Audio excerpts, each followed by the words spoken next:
Instagram use करता हूँ, Facebook भी यूज़ करता हूँ, एक लड़की है जिससे मैं बातें करता हूँ, वो अभी उसने सारी बातें बताई। और सर कैसे कंप्लीट होगा बैकलॉग, कब मेरे नंबर आएंगे, कितनी मेरी जेई में रैंक आ जाएगी, क्या मैं 4 महीने बचे हैं एडवांस में। तो मैंने क्या किया, पहली चीज़ तो वो जिससे बात करता था उन दीदी को फ़ोन मिलाया, बिकॉज बहुत सारे बच्चे होंगे ऐसे जरूर जो कि पढ़ना चाहते हैं बट किसी कारणवश पढ़ नहीं पा रहे।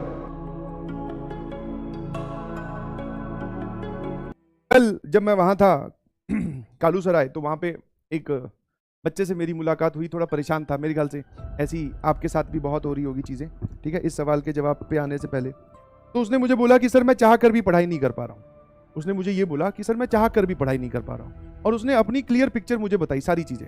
इंस्टाग्राम यूज़ करता हूँ, फेसबुक भी यूज़ करता हूँ, एक लड़की है जिससे मैं बातें करता हूँ, वो अभी उसने सारी बातें बताई। और बोले पेरेंट्स को भी बेवकूफ़ बना सकता हूँ, बनाता भी हूँ, अच्छे से कोचिंग चला जाता हूँ, और फिर यहाँ आके बस नोट्स लिख लेता हूँ, टीचर्स को देख लेता हूँ, डाउट नहीं पूछता हूँ। सारी बातें उसने एकदम डिटेल में बताई, जो कि एक बच्चा जनरली नहीं बताता है टीचर्स को, ठीक है। वो किसी ना किसी एक बात को बोलते ना फॉर्मुलेटिव या फिर डेकोरेटिव बना के पेश करता है कि मैं तो कर रहा हूँ बट मेरे तो नंबर नहीं आ रहे। तो उसने सारी चीज़ें एकदम बताई, सारी सारी, इतनी एक्सपेक्टेड भी नहीं थी कि इतनी बताओ, बट सारी बताई। तो मैंने कहा चाहता क्या है, बोले सर मैं पढ़ना चाहता हूँ बट पढ़ नहीं पा रहा हूँ, स्टडी टेबल पे बैठता हूँ बट मोबाइल यूज़ करने लगता हूँ, दिमाग कहीं और रहता है, ठीक है। बोले अच्छा। फिर मैंने कहा मेरे से क्या एक्सपेक्ट कर रहा है, बोले सर इस समस्या से बाहर निकाल लीजिए प्लीज कुछ भी करके। जो बेसिक इंटेंशन है मेरी वो ये है कि मुझे आईआईटीएन बनना है या फिर मुझे पढ़ाई करनी है। ये वाले जो जिस चक्रव्यूह में मैं फंस चुका हूं, मैं इसमें नहीं रहना चाहता हूं। मैंने कहा बहुत बढ़िया, कम से कम बेसिक इंटेंशन तो प्योर है, समझ में।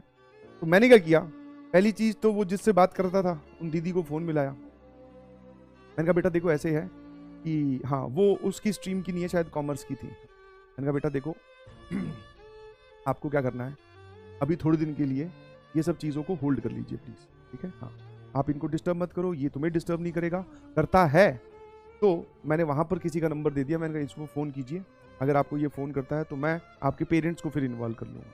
तो एक डर वो। दूसरा इंस्टाग्राम फेसबुक जो थे, बोले सर मैं तो डिलीट कर नहीं पा रहा हूँ, ठीक है, मैं तो डिलीट कर नहीं पा रहा हूँ, आप डिलीट कर दो। तो फेसबुक तो शायद डिलीट हो जाता है, इंस्टाग्राम डीएक्टिवेट होता है, तो मैंने वो डीएक्टिवेट कर दिया, पासवर्ड बदल दिया। उसको बोला कि भैया अपने मोबाइल नंबर पे या मेल वेल पे ओटीपी वगैरह आए तो वो चेंज मत करना, ठीक है ना। अब ये सारे काम मैंने अपनी तरफ से करके दे दिए। उसके बाद में मेन बात पे आते हैं, ठीक है, जो लोग पढ़ नहीं पा रहे हैं। तो मैंने उससे पूछा तेरा थॉट प्रोसेस क्या है। उसने बोला कि सर आप पहले मुझे सही कर दो, मतलब कि ये सब सिचुएशंस आप पहले क्या कर दो, सही कर दो, मतलब करेक्ट कर दीजिए सिचुएशन को नॉर्मलाइज कर दीजिए, फिर मैं अपने आप पढ़ने लगूंगा। यही है, पढ़ने लग जाऊंगा, यही है। ऐसे ही लिखते हैं आई बिलीव। उसने बोला कि आप मुझे सही कर दो, मतलब ये सब जिंदगी से मेरे थॉट प्रोसेस हटा दो, और उसके बाद में मैं पढ़ने लग जाऊंगा। मैंने कहा बहुत बढ़िया। ये एरो इस तरफ जा रहा था। अब आपको जानकर मैथमेटिकल लैंग्वेज में बहुत ही अच्छा लगेगा, दिस इज DNE। ये सिचुएशन एग्जिस्ट ही नहीं करती। DNE का मतलब समझते हो ना, डज नॉट एग्जिस्ट, ऐसा कुछ होता ही नहीं है जी। किसी भी लाइफ की सिचुएशन में कभी भी कुछ भी आपके साथ हो जाए, कभी भी आप एक थॉट जिसको बोलते हैं अपने विचारों के समुद्र में डूबे हुए हो, आप नाकामयाब होते जा रहे हो, या फिर आप बैकलॉग के नीचे दबे पड़े हो, बहुत सारी चीजें। तो हम लोग, सभी लोग, दिस इज ह्यूमन टेंडेंसी, हम वेट करते हैं सही मूवमेंट का, पल का। पहले सिचुएशन सारी सही हो जाए, एक सुनहरी सुबह हो, ठीक है, खिड़की के बाहर चिड़ियां चहचहा रही हों, हम टाइम पे उठें, अच्छे से हम नाश्ता करें, बॉडी हमारी 100% एफिशिएंट हो, फिर हम पढ़ने लगें। ऐसी सुबह की हम सभी लोग इंतजार करते हैं। जबकि इस तरफ वाला ये जो एरो है ये एग्जिस्ट ही नहीं करता, ठीक है। यही बात जिसको समझ में आ गई वो जीत गया जंग। कौन से वाला एरो एग्जिस्ट करता है सर, इस साइड वाला। बहुत बार बोला गया है कि आप पढ़ने लग जाओ, चीजें अपने आप सही हो जाएंगी। आप पढ़ने, this exist, this is difficult but exist, but यही एग्जिस्ट करता है, समझ में आया। बहुत सारे सवाल उसने मेरे सामने रख दिए, सर कैसे कंप्लीट होगा बैकलॉग, कब मेरे नंबर आएंगे, कितनी मेरी जेई में रैंक आ जाएगी, क्या मैं 4 महीने बचे हैं एडवांस में या 4.5 महीने बचे हैं, क्या मैं कर पाऊंगा। ये सारे सवाल उसके सामने, मतलब वो पहले ही इन सब सारे सवालों का जवाब आंसर जानना चाहता है, फिर वो पढ़ने लगेगा।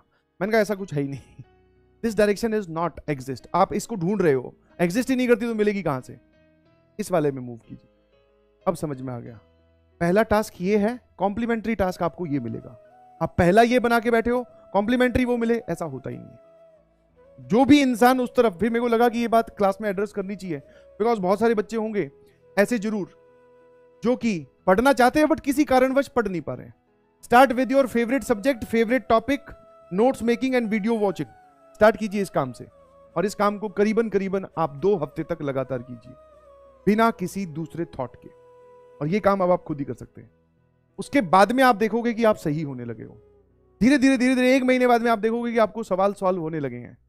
फिर आप देखोगे कि आपसे डीपीपी मॉड्यूल के क्वेश्चन भी सॉल्व होने लगे हैं। फिर आप देखोगे कि आपके नंबर भी आने लगे हैं धीरे धीरे। बहुत दूर है ये नंबर तो, बट हाँ, स्टार्टिंग फेज इज दिस। और बहुत सारे लोग जो पढ़ रहे हैं उनको और अच्छा करना है, तो आप अपने स्टडी आवर्स को बढ़ा दीजिए प्लीज। जितना भी आपका इन्वॉल्वमेंट है पढ़ाई में, लेट से कोई बोल रहा है मैं 8 घंटे पढ़ रहा हूं, 9 कर दे बेटा, किए जा सकते हैं। हाँ या ना? 9 कर रहा है 10 कर दे, 12 कर दे, बिल्कुल।